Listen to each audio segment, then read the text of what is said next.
वसई घटनेतील आरोपीला मृत्यूदंड किंवा फाशीची शिक्षा आहे तिथपर्यंत घेऊन जाण्यासाठी महाराष्ट्र राज्य महिला आयोग पाठपुरावा करणार असल्याचे रुपाली चाकणकर बोलल्या। अशा पद्धतीने तक्रारी पोलिसांकडे येत असतात, पोलीस समजतात, परंतु तक्रारी रेकॉर्डवर येत नाहीत। आपण सहज पोलिसांवर आरोप करतो, पोलीस काहीच करत नाही। या खरंतर इतक्या हिंसक वृत्तीपर्यंत जाणं या कोणत्या संस्कारातील भाग आहे आणि एखाद्या व्यक्तीचा जीव घेणं अशी कोणती वृत्ती आहे, असे त्या बोलल्या। वसईच्या घटनेत तातडीने मी स्वतः संबंधित पोलीस स्टेशनला कारवाई करण्याचे आदेश दिले होते।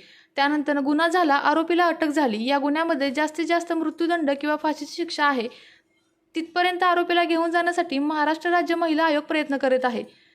समाजात इतक्या गर्दीमध्ये सकाळच्या सुमारास अशा प्रकारची घटना घडत आहे, ती इतकी निंदनीय व चिंतकजनक आहे।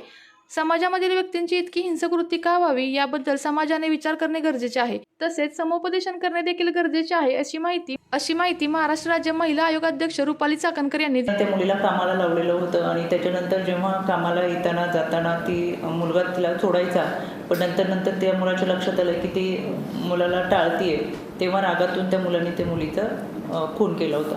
खरं तर अशा पद्धतीने मुलांच्या मनामध्ये हिंसक वृत्ती निर्माण होणं किंवा एखाद्याचे खून करण्यापर्यंत प्रवृत्ती जाणं आणि या सगळ्यांमध्ये इतक्या मोठ्या नागरिकांमध्ये बघ्यांची संख्या प्रत्येकाने घेणं हे सरळ चिंताजनक होतं। सुरुवातीला मी तो व्हिडिओ पाहिला, तो व्हिडिओ माझ्याकडे पण आहे। सुरुवातीला दोघं जणांनी त्यांना वाचवण्याचा प्रयत्न केलाय, पूर्णच नाही केलेला असं म्हणता येणार नाही। 2 जण त्यांना वाचवण्याचा प्रयत्न करतात आहेत, पण त्याची ती आक्रमक भूमिका पाहून, त्याच्या हातामधला हत्यार पाहून त्यांनी थोडंसं 2 पावलं मागं सरकले। पण यामध्ये पोलिसांनी अजूनही बऱ्याच तक्रारी पोलिसांकडे येतात, त्यावेळेस पोलीस समज देतात आणि समज दिलेले हे रेकॉर्डवरती येत नाही। त्याच्यामुळे आपण सहज पोलिसांवरती आरोप करतो की पोलिसांनी काहीच केलं नाही। यामध्ये चूक खरं तर इतक्या हिंसक वृत्तीपर्यंत जाणं हा कोणत्या संस्काराचा भाग आहे आणि एखाद्या व्यक्तीचा किडा मुंग्यांसारखं जीव घेणं ही कोणती वृत्ती आहे, याचा सुद्धा आता अभ्यास होणं गरजेचं आहे।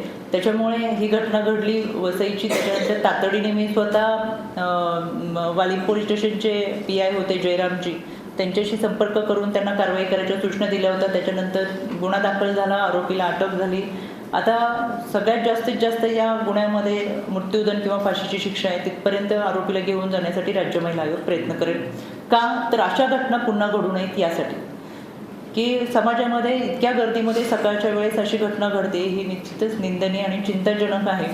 पण समाजामध्ये या व्यक्तींची इतकी वृत्ती हिंसक का व्हावी याच्यामध्ये सुद्धा आता आपण समाजाने विचार करणं गरजेचं आहे। समुपदेशन होणं गरजेचं आहे। संस्काराचा भाग घरातूनच असतो, तो 4 भिंतीमधून आता समाजामध्ये उमटणं फार गरजेचं आहे असं मला वाटतं। आपल्या तालुक्यातील जिल्ह्यातील बातम्या सर्वप्रथम पाहण्यासाठी आजच सातारा न्यूजला YouTube चॅनलवर सबस्क्राईब करा, लाईक करा, शेअर करा आणि बेल आयकॉन प्रेस करायला विसरू नका।